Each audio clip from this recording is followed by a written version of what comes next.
Okay, we are in deep Southwest Bend, still pretty far north of Deschutes River Woods relatively, but the neighborhood and area certainly feels like a baby Deschutes River Woods, just in terms of the lot sizes, the mature trees, the types of trees, and many of the style homes. It's kind of like we're in a little golden oldies era of Bend, which is kind of fun depending on who your end buyer is. And we've got here in front of us what I'm calling a pretty good flip candidate. Of course, always depending on the price you can get things for. But this is a sweet little single level 1970s home. It's just about 1,200 square feet, 3-bed, 2-bath. That's on a 0.35 acre lot. And my initial thought wasn't this, but when I got here, this place is definitely ripe for ADU or multiple ADUs. Like, there's room for an ADU here. There's even a room for an ADU out back. And then, of course, we love our homes, our single level homes with garages, because those oftentimes lend themselves well to easier, attached ADUs that can cost a little bit less as well.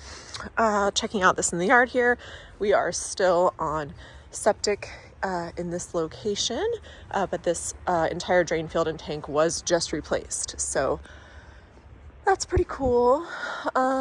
This just feels like one of those homes that's just been like left in its original state. I think it has an elderly seller. It's now vacant.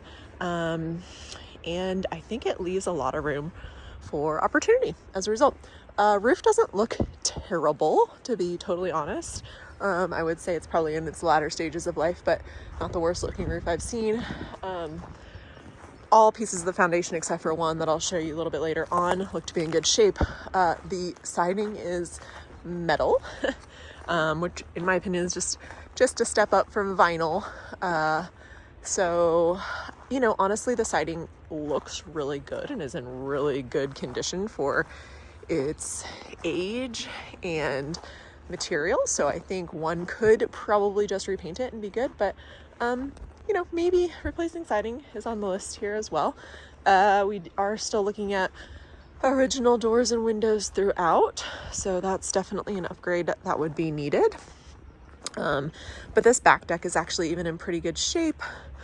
And, we've got modern things like hose spigots and in-ground irrigation. And, it appears that electrical has been updated at some point.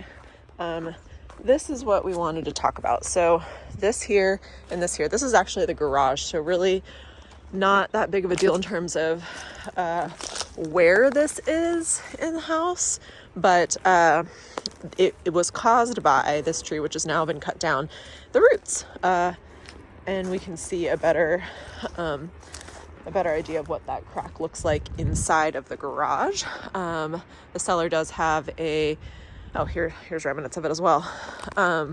Does have a bid from a structural engineer on all of this, getting it repaired. Sounds like perhaps the seller's not in the position to pay for that repair before closing though. Anyways, just back around to the driveway, little shed, and heading up to the front of the house so we can do our inside tour. Again, these decks are in really good shape. I think one could just paint and refinish everything on the exterior. And then of course do your exterior doors and lighting and windows as well. But yeah, always nice to have a covered area here. We are relatively close to Highway 97, but you cannot hear that noise. The noise, if you're hearing any in the background, there is construction, road construction very close nearby. So that's what's going on there. All right, walking into the house. This is the main entryway. The way it's set up right now is immediately on the right. It's got a little coat closet. And then this is the garage space that we might as well just go ahead and peek at while we're here. So there's that crack. Newer garage door, so I'd say just paint it. That Garage door opener looks relatively new as well. Washer and dryer are outside, which is never awesome. But that's what's happening here. Panel appears to be original.